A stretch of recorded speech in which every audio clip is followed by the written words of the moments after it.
Broadcasting live from somewhere underneath the ground. Archaeology News, the news you can trust. Hey everyone, welcome to Archaeology News Edition number 1. And as this is the very first show, I don't want to jump right into current events. I want to actually have a look back at 2023, the year, and pick out a few stories that I find really cool. Partially because they incorporate a lot of other stuff related to archaeology, like public policy, the advances in sciences, and partially just because it's stuff that I'm interested in. And it is my show, so tough. No, I'm just kidding. If you actually do have story ideas and there are things you want to hear about, send them across and you may see them on the air. The first story involves something we all like to hear about, a treasure ship.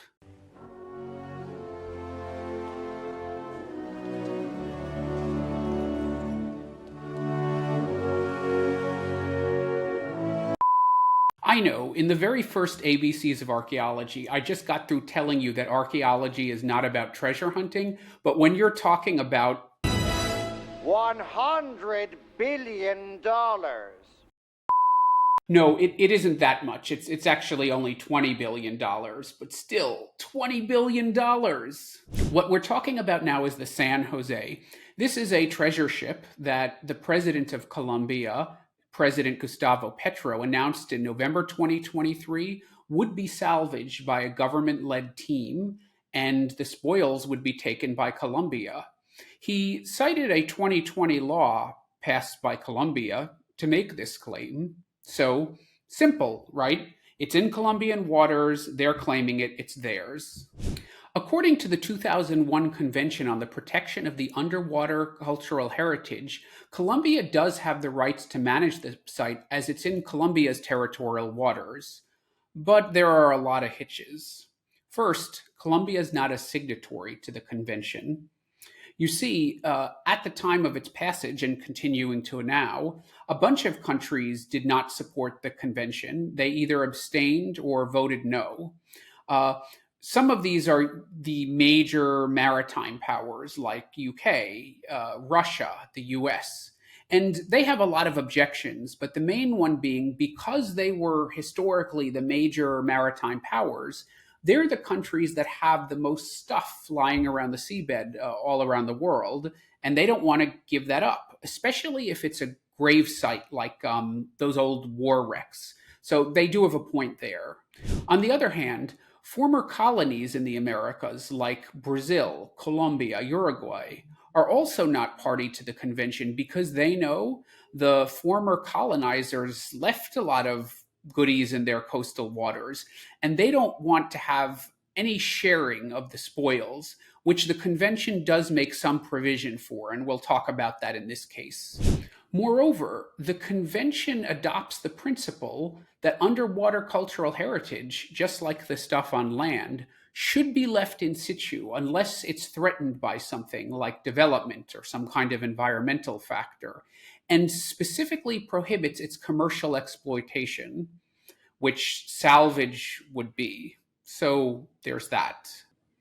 Moreover, it also encourages the involvement of state carriers and countries with what it calls a verifiable cultural, historical, and archaeological link to the wreck sites, especially if they involve a state craft, in other words, a ship directly owned or controlled by a government.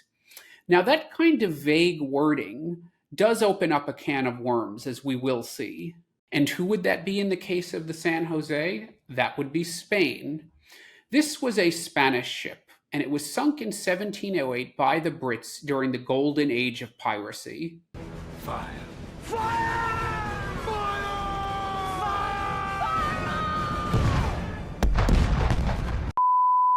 Now, I don't know if the San Jose was technically a statecraft, if the government actually owned it directly.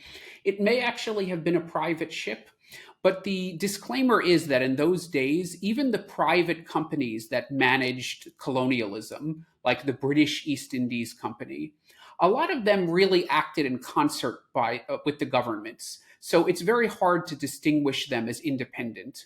Kind of like the US Postal Service, which has some special designation like independent corporation, but it's basically part of the US government. So yeah, Spain wants a peace too. And Spain actually is a signatory to the convention, which is pretty enlightened, as it was once the world's greatest maritime power and does have a lot of stuff all over the place. So that actually gives it some rights here.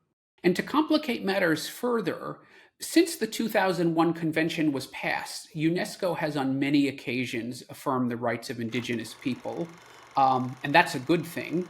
And as a lot of the precious metals, or all of them, on the San Jose were mined in South America and Peru and Bolivia, the indigenous people say they have a claim. Also, as it came from their country, if you remember that sort of vague language about links, archaeological or cultural or historical links to the wreck, they feel they have a piece too.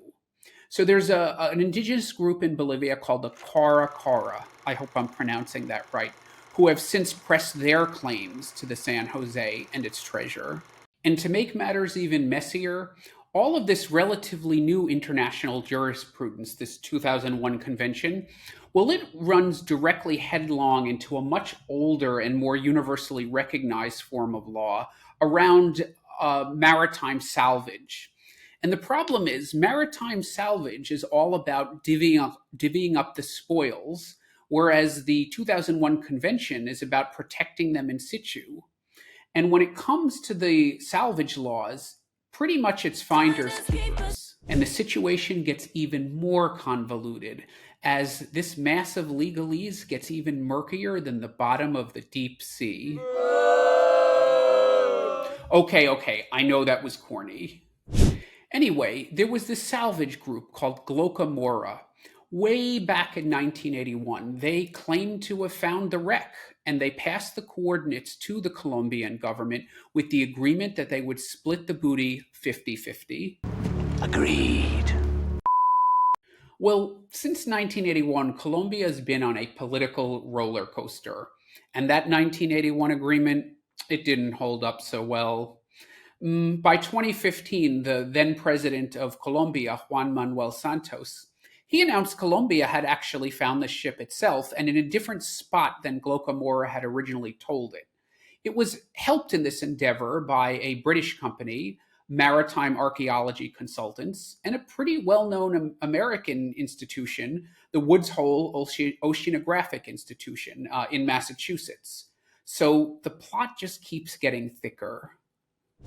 The shareholders of Sea Search Armada, that's the successor company to Glocamora, the one that originally found the ship in 1981, they said this was all nonsense, that Colombia had found the San Jose within a mile or so of their original coordinates, and it's actually filed suit in the International Arbitration Court in The Hague. You see, it was a really big deal when the Titanic was discovered and the salvage of it was planned. And that was adjudicated in a federal U.S. court in the Eastern District of Virginia. Now, why would that be? That was an American-owned, British-flagged ship which sank in the waters off of Canada and was discovered by a French and American team.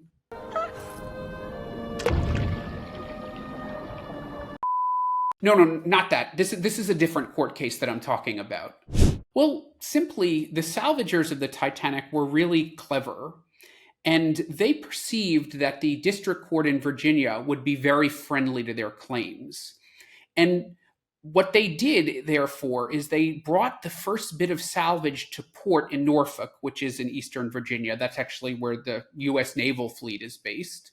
And the first thing they actually brought as salvage was an old bottle, not a giant diamond necklace. So why did they do this? There had previously been another case, I think maybe even the 1930s, of a ship, the SS Central America. And that salvage dispute was also decided in the same court. And in this case, the salvagers of the Titanic saw that as a very friendly jurisdiction based on the precedent. That's a whole other story, so we're not even going to go there for now. So what's going to happen here? Who knows? But one thing's certain, when you're talking about a shitload of money, We're not just doing this for money. We're doing it for a load of money.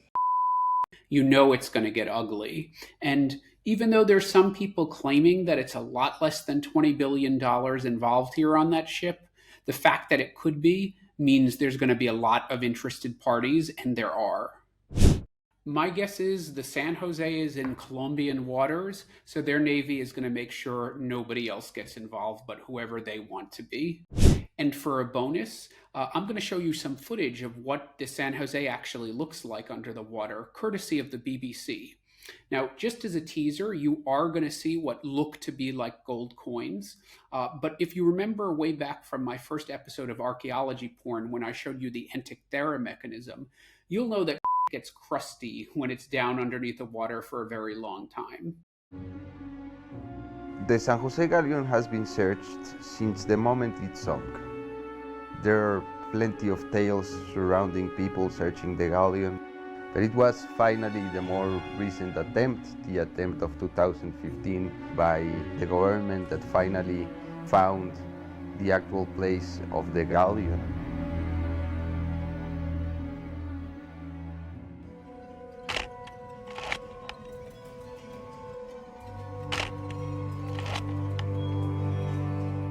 The San Jose traveled from Spain to the northern part of the South American continent.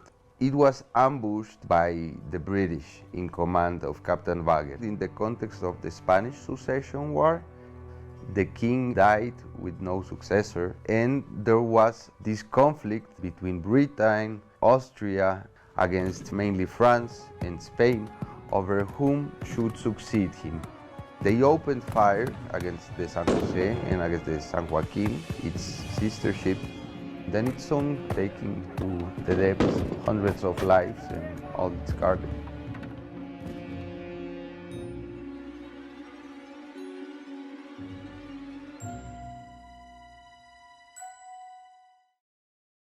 Okay, next. The next story involves drones. And who doesn't love drones? Well, except for me.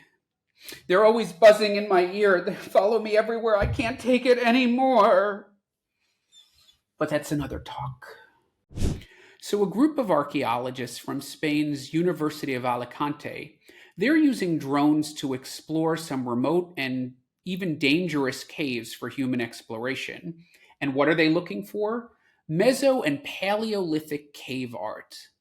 You see, this region is a wealth of such art, as are parts of France. And what did they find? Well, they explored 18 different caves, and they found prehistoric art in 2 of them.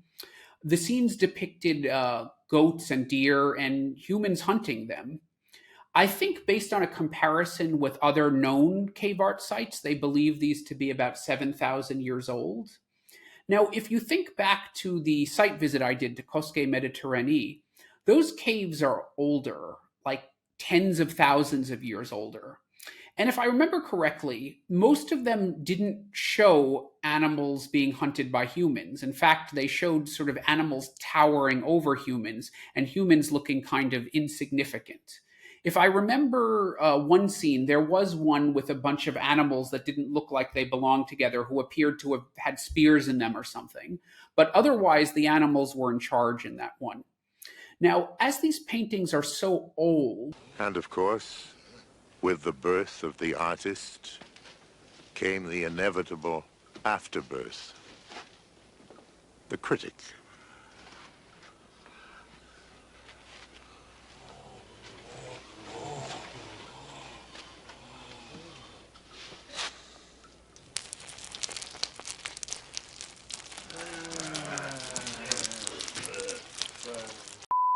Things in that time happened really slowly change, but you do see an evolution from people being portrayed as insignificant next to animals to people dominating, hunting, and towering over animals.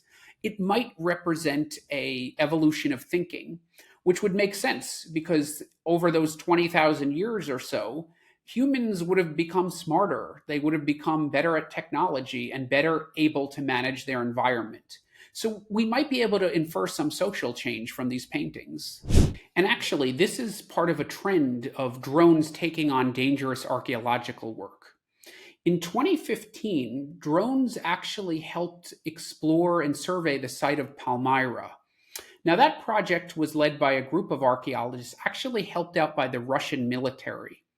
At the time, Palmyra was being occupied by ISIS, the terrorist organization, who had actually severely damaged part of the sites, seeing it as sort of a apostate, paganistic kind of blasphemous site that violated their extremist principles. So yeah, you heard it here first. The Russian military actually did something good. And hey, in my last episode of Archaeology Porn about the Nefertiti bust, I literally gave a shout out to Hitler, and I haven't been canceled yet. So yeah, Russian military, you did a good thing, as you're now in the process of looting and destroying the archaeology of Ukraine.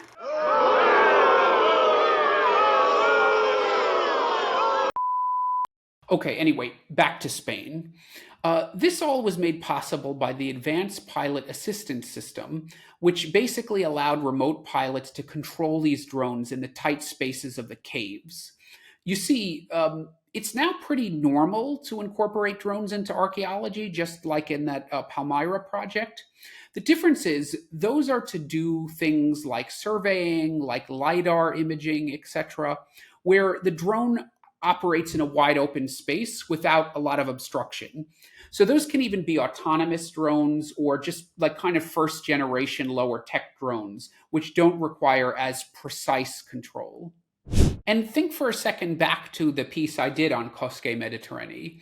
If you'll recall, a few divers died exploring that cave.